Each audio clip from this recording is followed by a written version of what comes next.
This is the Chris and Aaron Show. We're back once again. This is VIP exclusive stuff. What are we talking about this week on the Chris and Aaron Show? I have no idea. We have no subject whatsoever. Yep. Chris, you're looking a little uncomfortable. We kind of alluded to it as we checked in with your testicle situation a couple times during the show. We didn't have to stop. We made it all the way through without having to stop for your testicles inserting themselves into the show. That's right. Now get these fucking things off my foot.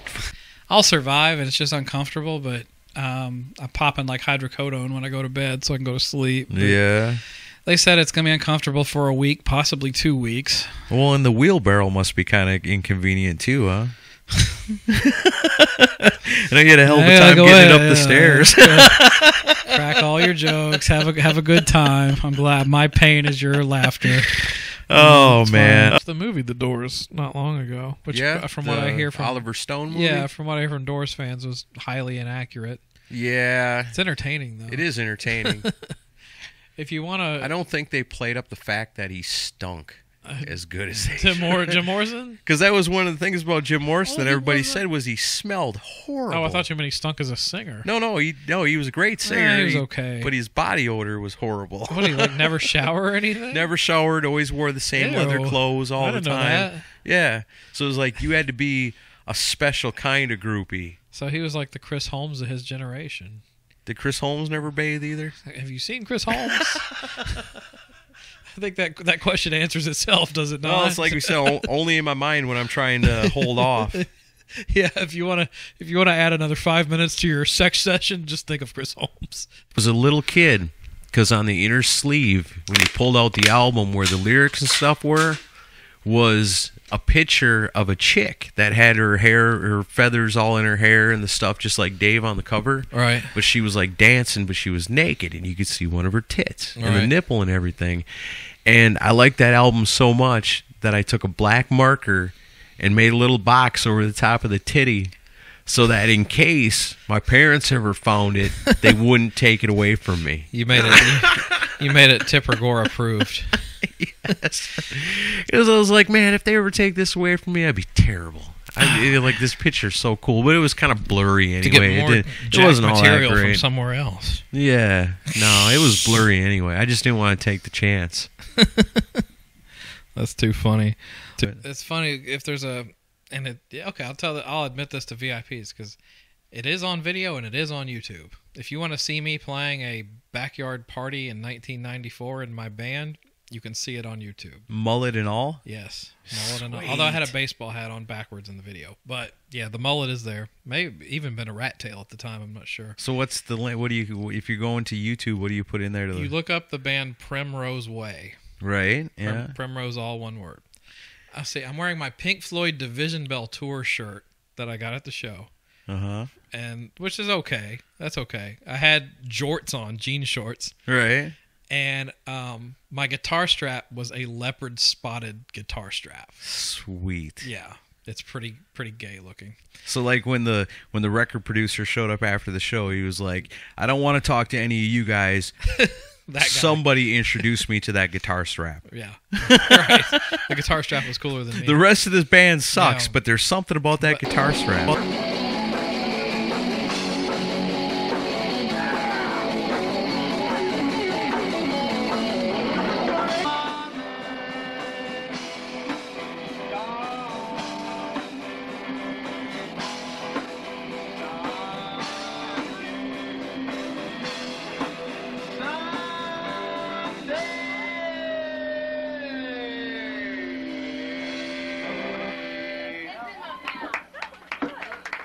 Oh, yeah, like I know that.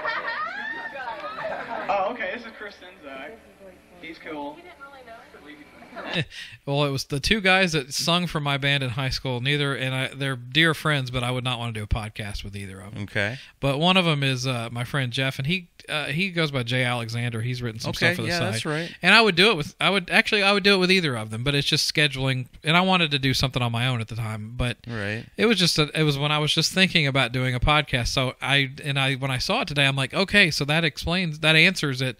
Because I was trying to think of when was it I came up with the idea to get into it, and it was November of 2014. Wow. Not 2014. That would be last year. Yeah, no. It was November of 2010. 10. Yeah. So it was 6 years ago today. Wow. That I put out the first thing. The twinkle of the Decibel Geek podcast was in your eye. It was born. Yeah. So, yeah. And then, of course, I had some smart-ass comments from some people. Yeah. Yeah. And that's when I started talking to the wife, seriously going, if I'm going to do this, then I need to buy some real gear. And I don't want to do it half-assed. I want to spend a few $100s on a mixer and mics and everything. Because otherwise, if I don't get some sort of creative outlet, I'm starting a band, and you don't want that, woman. I pretty much probably had that conversation. Yeah. Because I had stopped. That was about a year after I stopped playing in a band. So I had a year to stew and not do anything creative, and it was driving me nuts. Yeah, I hear that. That was kind of like with me with the wrestling thing. When that kind of all died down, there was a little period in there where it was like, I don't have anything creative going on, and I'm going to lose my freaking mind, and then different things picked up, and I got involved in different things. If she had said no, I was going to turn to crack and hookers. So, so I think I was happy she said yes. On a human level, I can totally get why he doesn't like to go back into that stuff, because it's a dark time in his life, But I suppose just like anybody that's got like a dark period in their life doesn't really like to think about it. Not usually. You've moved on or whatever, and to reflect on it kind of bums you out. Say, geez, I wasted so much time, doing this stupid thing when, and we've all been there. We've all done it. 1999 to 2000 for me. Yeah. Yeah. What I remember of it, but it was all downhill after Psycho Circus got released. I blame KISS. So does Alice Cooper. That's why he sued him over it. Bruce Fairbairn is the reason I had a cocaine addiction. Not really. Like I'm not feeling this album anymore. Yeah. Oh yeah, there. Okay, it's good again. All right, good. Let's do it one more time. Once I heard "We Are One," that was the end of it. I was like, "Fuck this." There ain't enough cocaine in the world to make that song good. No. Well, unless you're Ralph from Rock and Metal Combat. Ugh. I still think that was a work. I still don't think he's being serious. No. You can't love that song. That song sucks. I don't know, man. That's an Osmond song, album. not a KISS song. Yeah. It sounds like a Coca-Cola jingle. It totally does. It doesn't sound like a KISS song. Well, just like Raise Your Glasses sounds like it'd be a perfect Budweiser commercial. It does. In a different country. Absolutely. Where you wouldn't see it here in the States. Or like the MacGyver theme song or some shit. It's got that TV theme song type of sound to it. Totally does. How do we get on about Psycho Circus? I don't know. I don't know. Well, this is what you pay for. That's Chris and Aaron's show for you. Yeah. Never tell where it's going to end up. That's true. I guess the main separation between KISS fans is Tommy Thayer, right? I mean, and Ace Frehley. Yeah, that seems to be the big crux. You're either the Ace Frehley guy KISS or you're the Tommy Thayer guy KISS. Or maybe you're both. It's just so silly. I mean, and there were always people that were original lineup only people. That's true, but a level of passion and hatred for it's all about makeup. Right. It really is. It boils down to makeup. Yeah. Because I don't think, Bruce Kulick never got that kind of... Oh, he got a little bit of shit, but not to this level. Not where it's like, but if he was dressing up as Ace Frehley in the 80s, if KISS would have kept the makeup and just put him in Ace Frehley makeup, then I'm sure he would have gotten a lot of shit back in the 80s. If they had put Vinny in Ace's makeup, it would have been a big problem.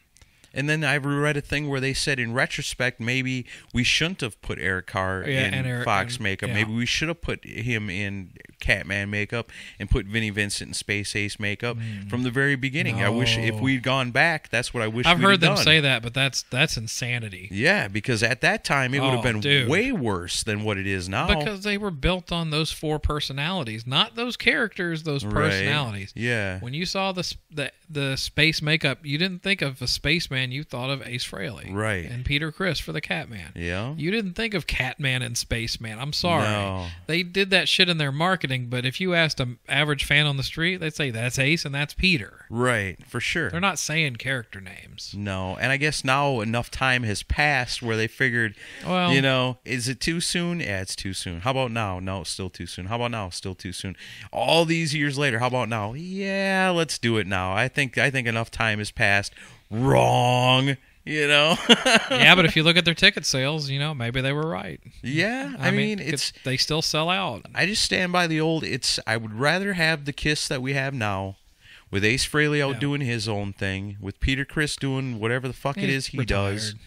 Yeah. And at least there's a Kiss, and at least they've put out 2 new albums since then. It's better than nothing. And both albums both are good albums. You know, they're not the greatest Kiss albums ever released, but for what there is today, hey, you know, the newer Kiss music stands up with the best of it. Ed Van Halen getting with Sammy again. I could care less. That's not my Not a thing. fan? No, because by the time like Sammy was in Van Halen and I started hearing those songs, it was about the same time, because I was a little bit younger, that I was really starting to get into the Van Halen that I had missed. Stuff, yeah. And it just didn't compare to me. It was like way watered down, you know. Right. And not the biggest Sammy Hagar fan in the world, but it's really kind of watered down compared to a lot of his solo stuff too. You know, they were really going.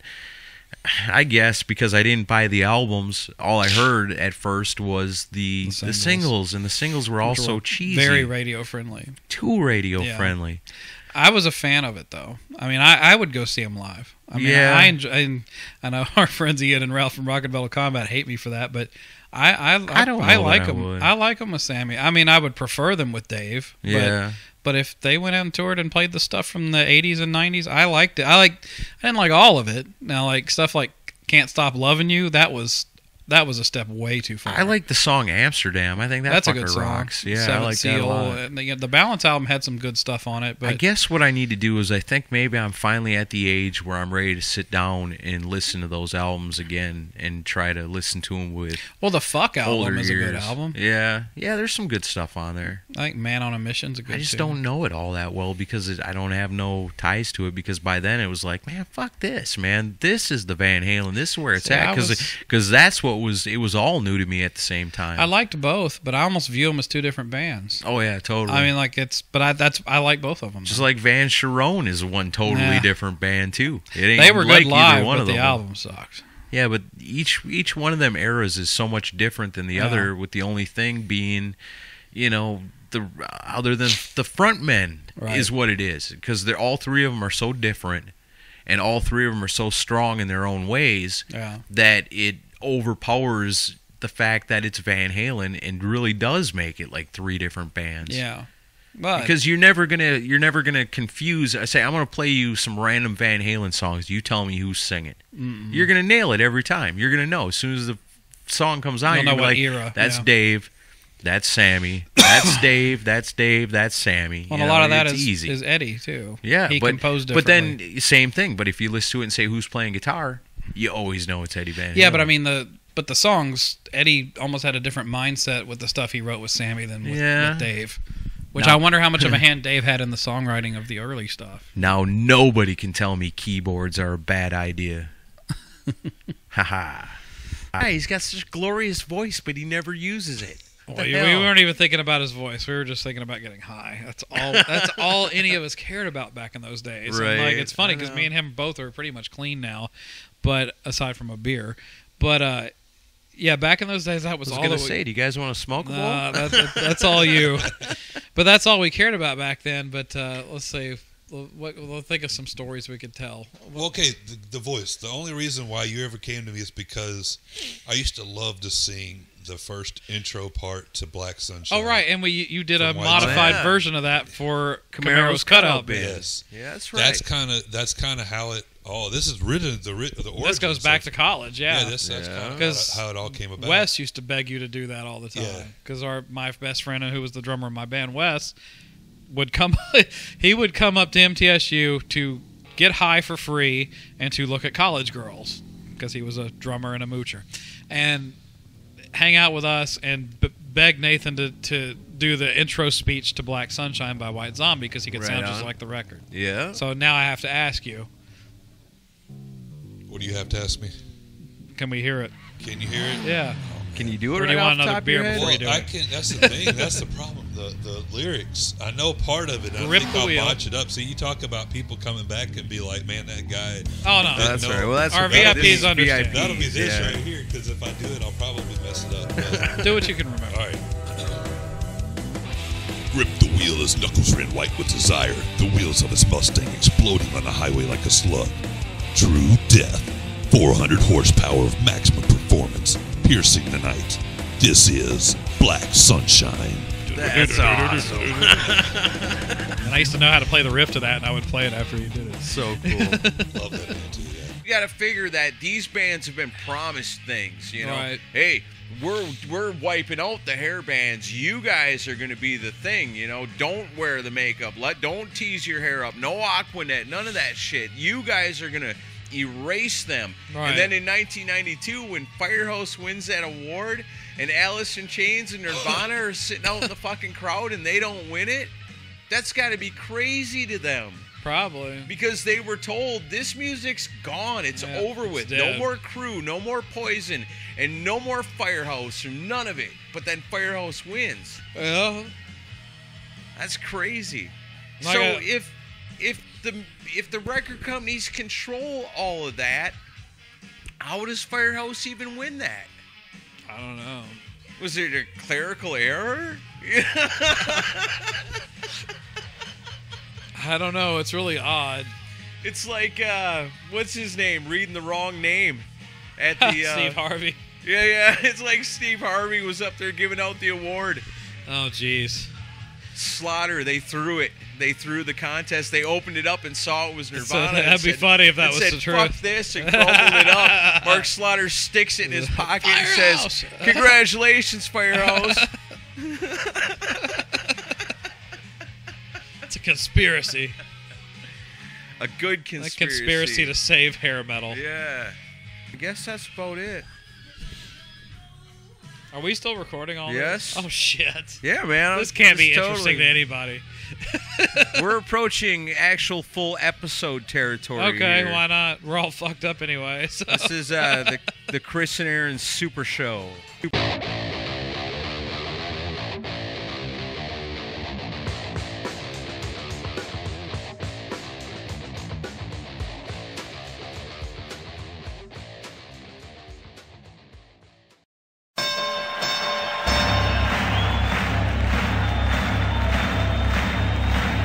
Ladies and gentlemen, welcome to the main event.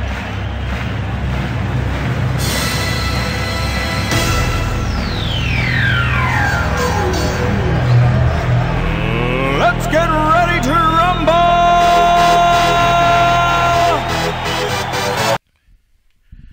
Mystery verses, man, we're slacking. Yeah. I would. What? Don't give me a look. We're equally at fault on this. You never gave me your list. Oh, geez. You never gave me your list. It was all hinging on that. All right, I'll give you the list. Okay. I got my list. It's just sitting there. I gotta can name off dust it 10 bands right now if you want. Just please write them down for me. Okay. So, all right, since you're claiming responsibility, what are we going to do to fix this? We got to do a versus like right now. I thought we would do a versus of Kiss records. Okay. And I picked Rock and Roll Over versus Creatures of the Night. Okay. Rock and Roll Over versus Creatures of the Night. Both kick-ass albums by a band I enjoy immensely. Even though they're two different bands technically at this juncture, if we're looking at it like this. Right? I guess my instinct is to always say that obviously I go with Rock and Roll Over. Really? Because it's the original band. It's my favorite lineup. It's got Ace Freakin' Frehley in the band, not just on the cover, but also playing the guitar in the songs. Right. I prefer that. Although I can't take nothing away, he did look pretty cool on Creatures of the Night. They all looked really cool on Creatures of the Night, but then in Creatures of the Night, it's got Eric Carr too. So that kind of swings it back that way a little bit. Yeah. If you're breaking it down, let's run down the track list real quick. For Rock and Roll Over? Yeah. I Want You's the opener. Fantastic. Love it. Take Me the second track. Not the best Kiss song, but still pretty damn cool. I think it's a very underrated Kiss tune. Calling Dr. Love's third. Calling Dr. Love, it's a good song. You know, I like the solo in it. I like the riff on it. It's one of the iconic Gene Simmons songs. Mm-hmm. But man, that's the song that like other people bag on Kiss for. You know, that's one of them. Ladies' Room is the fourth track. I love that song. Freaking love it. One of my favorite Kiss songs. They need to bring it back alive. For sure. Because it used to be a staple.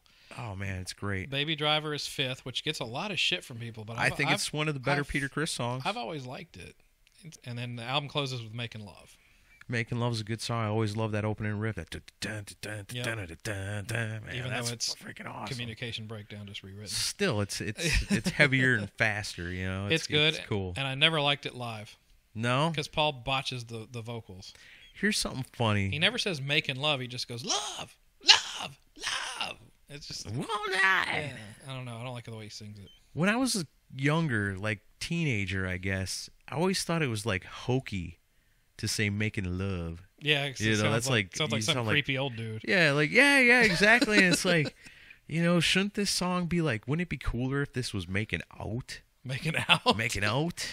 Making out. In my teenage years, that's crossed my mind. I don't know if "making out's a better title. I don't know. I guess not in retrospect, because now as a creepy old man, I say "making love" all the time. So it's just a where you are in your life thing, I guess. All right, so let's get to Creatures of the Night. All right. Released in October 1982. Produced by Michael James Jackson, Gene Simmons, and Paul Stanley. This album. Now, is this album unfairly praised? Because the band itself, they love to tout this record, but the album was a flop. It was a total flop. I love the album. I do too. But does it get too much praise? Because they were coming off Unmasked and The Elder, and anything heavy would have sounded good. I suppose, yeah. If you compare it to playing devil's advocate. Dynasty, Unmasked, The Elder, Creatures of the Night, one of these things does not belong. One of these things not like the rest. All right, so you picked Animalize versus Monster. Because I wanted to pick something where I didn't have a definitive winner in my head. So I was thinking Love Gun versus whichever, but I was like Love Gun is going to win most. So I'm partial to that. So here's two albums I like, but I'm not sure. Until maybe we discuss it, I'll have to decide. Two very different versions of the band. That's what I was trying to go for too. Two different versions of the band. Two completely non-original versions of the band. Right. One with Eric and Mark St. John, and one with the other Eric and Tommy Thayer. Yeah. Interestingly about this album, if you just look, because like Kiss especially likes to talk about how, they don't want to use outside writers on certain albums and stuff like that. Yeah. And if that means that they're out of ideas, then this was a band that was out of ideas, because there's only 3 songs that don't have a outside co-writer involved. Wow. And only one of those is good. Yeah. Paul Stanley wrote Heaven's on Fire by himself. Huh. That was the hit. Gene Simmons wrote Burn Bitch Burn by himself, and you can tell. He also wrote Lonely as the Hunter by himself, and you can tell. Because no one was there to say stop. Yeah, stop. You're fucking it all up, dude.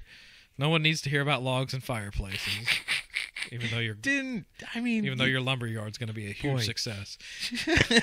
Sure think of all people, Paul would be like, Gene, you're stupid. Yeah. That's stupid.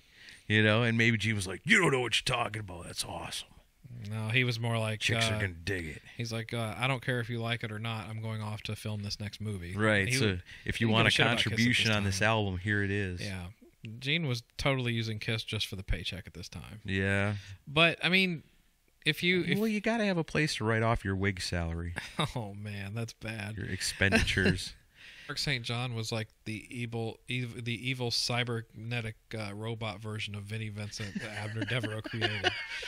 Like, they hired the guy and his audition went well. Then they left town, and then Devereaux shows up with the robotic version of Mark St. John, and like, here it is. Wait a minute, that means Vinnie Vincent might be Abner Devereaux. Wow. Now see how it all comes together. Yeah. Mind blown. Okay. All right. Here now we got to talk about Monster. Okay. Released October 9th, 2012. And unless things change, this may be the last studio album the band releases. I hope not. I'd love to hear another one, but this may be it. Well, at least we always got Kiss 2.0 to look forward to. Oh, yeah. All right, time for another Decibel Geek Versus. This is a good one here because we talked about this, how we, each picked 10 bands and just lined them up randomly. Mm-hmm. I picked some odd ones in my list. You picked some odd ones in your list. Couple obvious ones on each side. And so sometimes the oddballs line up against the obvious picks. And so today, I probably don't think you're going to have to go much further than the title on this one. All right. But this is Sublime versus Motley Crue.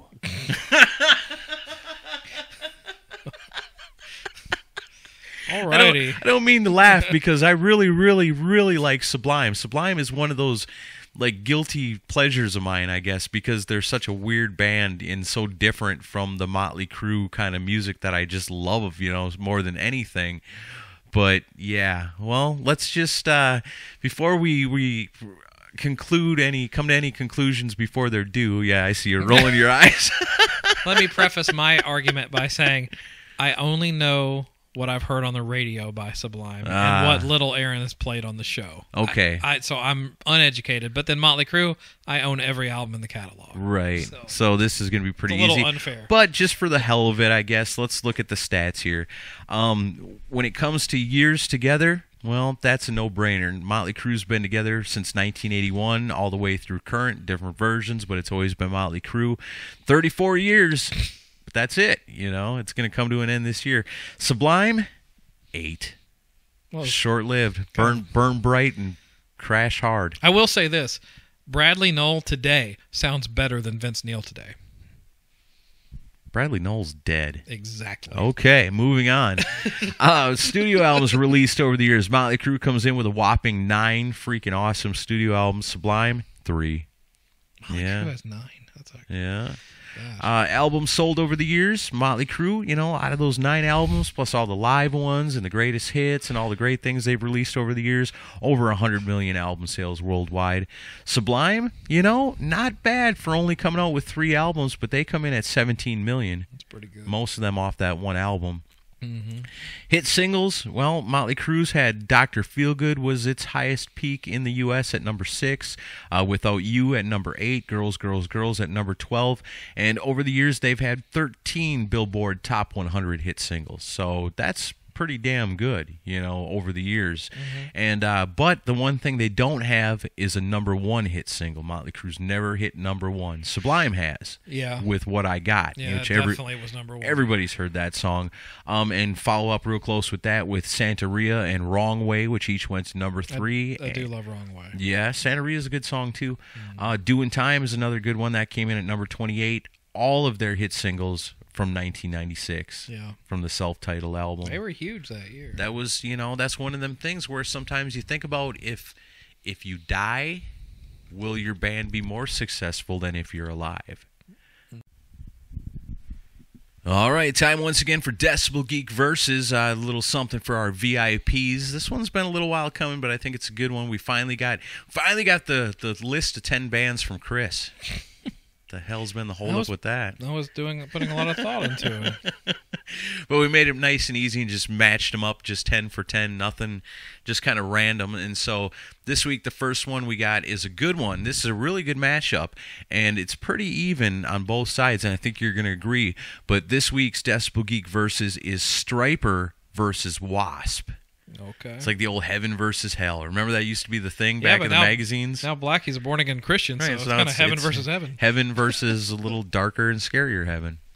So let's look at the stats. For years together, Stryper, they started out in 1983 and they ran all the way through 1993 and then took a break, but then reunited in 1999 and have run through to current with their brand new album, Fallen, which is fan-freaking-tastic. Really great. So that equals up altogether to about 26 years. Yeah. W.A.S.P., on the other hand, they started out a year earlier in 1982 and have never really took much of a break over the years. W.A.S.P. has been pretty consistent, so they've been together for 33 years. So on time together, slight edge to W.A.S.P. Yeah, but W.A.S.P. has had way more personnel changes. That's very true. That's very true. But Blackie Lawless has never really stopped. He hasn't, no. Right, and he's basically W.A.S.P. At this point, yeah. Yeah. So then if you look at the amount of albums came out, that's studio albums from each band, Stryper's put out 10 over the years, and W.A.S.P. has put out 15. Right. So slight edge to W.A.S.P. there. Albums sold, pretty even. Stryper comes in reportedly at 10 million and W.A.S.P. at 12. Mm-hmm. So that may be just them extra 5 albums in there, maybe pushed it over the top for them or whatever. Well, but yeah, maybe. Pretty even, though, on that one. Where it breaks apart in the favor of Stryper is hit singles. Yeah, I would think so. Stryper, their biggest hit single was Honestly. Mm-hmm. That topped out at number 23 on the U.S. Singles charts. They had the song I Believe in You went to 88, and the song Always There for You went to 77. So they had 3 that were in the top 100. W.A.S.P., they've had a lot of singles over the years, but not really any hits. Yeah. I mean, they had in the early days, I mean, they had videos. Yeah, but I don't Blind think, in Texas. I don't think none of that stuff charted on the top 100 singles charts. No, though. it didn't chart, but it got decent airplay on MTV. Right. Some of it did. Right. Wild Child. Yeah, but Stryper just a little bit more accessible for sure. Yeah, they were more out there. You know, don't forget about that big hit single, "Animal Fuck Like a Beast," right? The Stryper single? Oh no, you're talking about Wow. All right, here's a crazy Decibel Geek verses for you. We're just hanging out in the studio for the first night. We got Nate here with us. Chris, of course, is over there. I'm Aaron Camaro. You know how this works. You know, we don't entirely know how this is going to work tonight. No, we don't. Give you one? Yeah, give us one. Pick two bands and make us pick. All right, hold on. Let me think about this. See? Right. Between Def Leppard and Bon Jovi. That's actually a pretty good challenge. That is a good challenge. I mean, off the top, easily I would say Def Leppard. No. There's a lot of Def Leppard that I don't like, you know. There's like the early You're basing it purely on Through the Night and High and Dry. Based on those two albums, then I easily got to go with Def Leppard. See, I know. I can read you like a... But, I mean, I can't... I'm not a big fan of Def Leppard anymore.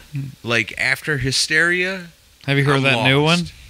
And I have heard the new one, and I'm not all that impressed with it. No. It's awful. I'm going to go with Bon Jovi. Really? You take Bon Jovi as a whole over Def Leppard as a whole? I would. No freaking way. I totally would. I say the first two Def Leppard albums All Through the Night and High and Dry. Everything else. Those are great records. They are great records. But I mean, like, are we really going to cut off the what's acceptable rate at 2 albums? I mean, if you're looking... That's really narrow-minded, man. It is narrow-minded, but that's my thing. That's my thing. You know what? Those albums, the first 2 Def Leppard albums... Even Hysteria. They're great albums. I'll even include Hysteria. Even Hysteria is great. Are fucking awesome. I love both. There's not one Def Leppard album. All right, there's not one Bon Jovi album that I can say just blows my mind. Slippery When Wet. No. Yeah. It's got a couple of good tunes on it. The whole album's amazing. I don't think so. You look at the first Def Leppard album. Yeah. Look at the first Bon Jovi album. Yeah. Which would you choose? Bon Jovi. Really? Yeah. No. And granted, neither one of these bands have come out with any good music in a very, very, here's very the thing. long time. I'm going to say something that's going to piss off a lot of people right now. Well, all 14 of you. But Def Leppard, like, everyone gives credit to On Through the Night and High and Dry. I totally do, too. They're good albums. I'm not going to take that away. They're pretty really good albums, I think. They're overrated. They're overrated because they went commercial with Pyromania. And everyone's like, all the purists, I'm doing quote signs with my hand. I see them. Purists want to say On Through the Night and High and Dry were amazing records. They were not. They were pretty damn good, No, they though. weren't. They were okay. They were okay. You Hello America, you think that's a great song. Well, that's not a great song. No, it's not. Most of the album's not that great. Well, I wouldn't call it album. But like if you're a quote-unquote purist compared to Love Bites, yeah, it's great. Well, yeah. I mean, compared to that, it's great. But if you're not willing to listen to ballads or put out what they put out in 2009 or whatever, I mean, that shit's amazing. I'll say this, Aaron, and this is going to piss you off. I'll take Hysteria over On Through the Night. Ooh. I don't know, man. I mean, it's all good. I don't mind melody. Here's what trumps everything here. What? Which band has Steve Clark? Oh, come on. That's what trumps everything. That dude was so fucking good that Def Leppard... He played on Love Bites too, just so you know. I know he did. I know, and that's not the best Def Leppard song, but it's still pretty... It's especially good when you want a private dance from a stripper, because it's like 11 minutes long. Well, there you go. Or you and I differ, but this is what... a great songwriting. This is what makes our show entertaining. Because if it was you and I agreeing on every single thing, it'd be a problem. But like I said, I can't deny. I will take Bon Jovi over Def Leppard any day of the week. No fucking way, man. Any day of the week. Those first 2, 3 I will take Def Crossroad Leppard and albums These Days over Bon Jovi Slang. Yeah, but you're basing everything off 2 albums. Because Come the power, on. but it's the power of those. I'm saying like 3. These bands have been in existence for 35 years, man. I'm including Hysteria.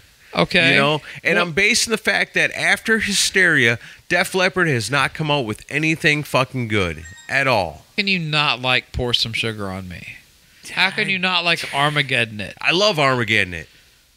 Those are fucking catchy songs, dude. But that was the end of it. When Stevie Clark died, to me, so did Def Leppard. Well, I agree with you on that. I'm not a fan of Let's Get Rocked. Like, that's one of the gayest songs ever created. After Steve Clark died, Def Leppard turned into Michael Bolton. Housewife rock. Yeah. I agree with you on this. Which, to me, then Bon Jovi was all along. No. So, therefore, you're wrong. Def Leppard wins. No, These Days is a better album than Slang. Bipartisan of them first couple albums. Because at least the first couple Def Leppard albums I'm buying you a copy of These Days so you can listen to it. Bon Jovi's always stunk. And Crush is not a bad album either. You've listened to these albums. What about X? You like that one? Which one? X? Which one? Def Leppard X? Def Leppard X. No, I'm talking about Bon Jovi right now. Have you listened to These Days and Crush? Not on purpose. Then you are uninformed on your opinion. Oh, so you're telling me these are metal masterpieces? No, I'm not saying they're metal masterpieces.